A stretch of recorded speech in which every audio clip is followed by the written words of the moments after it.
چطوره؟ امیدوارم هر جا هستی حالتون خوب باشه. امروز اومدم با یه آموزش دیگه. امروز می‌خوایم با هم دیگه خورش گوجه سبز فوق‌العاده خوشمزه و ترش رو درست کنیم.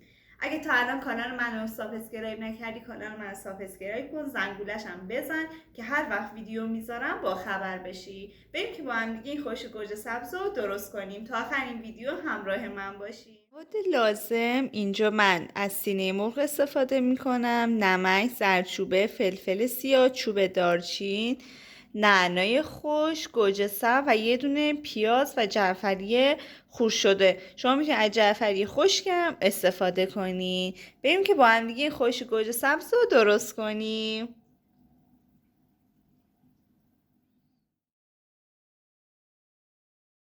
خب اول از همه یه دونه پیاز و نگینی خورد کردیم، سرخ میکنیم، مرغم میریزیم داخلش، با پیاز تفت بخور و کاملا سرخ بشه. یه مقدار بهش نمک اضافه میکنیم.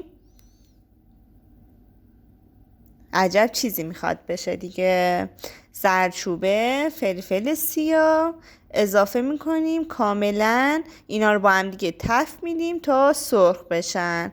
شما میتونید از به جای مرغ از تیکای گوشتم استفاده کنین که اونم عالی میشه، فوق العاده خوشمزه میشه این خورش گوجه سبز. من اینجا از سینه مرغ استفاده کردم.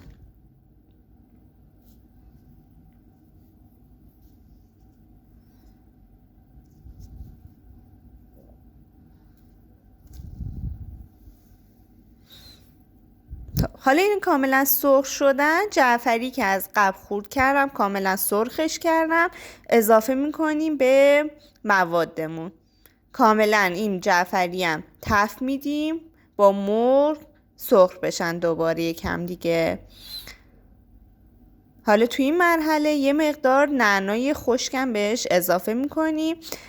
زیاد نعنا هم بهش اضافه نکنین که باعث میشه تلخ بشه خورشتون.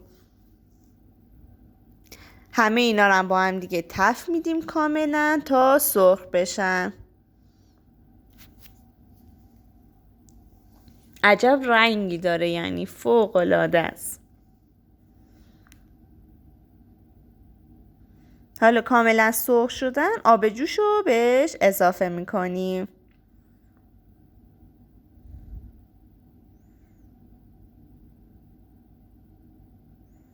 آب جوش رو اضافه میکنیم تا این خورشت ما زمان میدیم بهش، 2-3 ساعت زمان میدیم تا این خورشت ما کاملا جا بیفته، تا به روغن بیفته. پیشنهاد میکنم که این خورش رو درست کنین که فوق العاده است.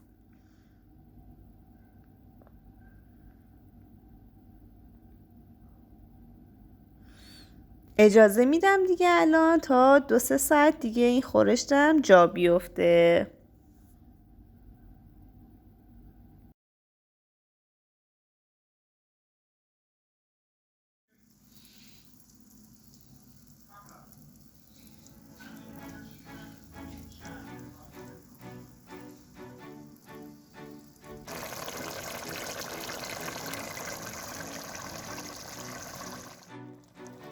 اینم از خورش گوجه سبز ما.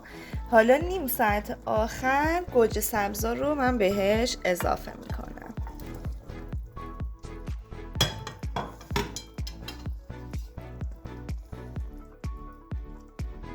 اجازه میدم تا این گوجه سبزا نیم ساعت داخل خورش بمونه تا نرم بشه. اینم از خورش گوجه سبز ما.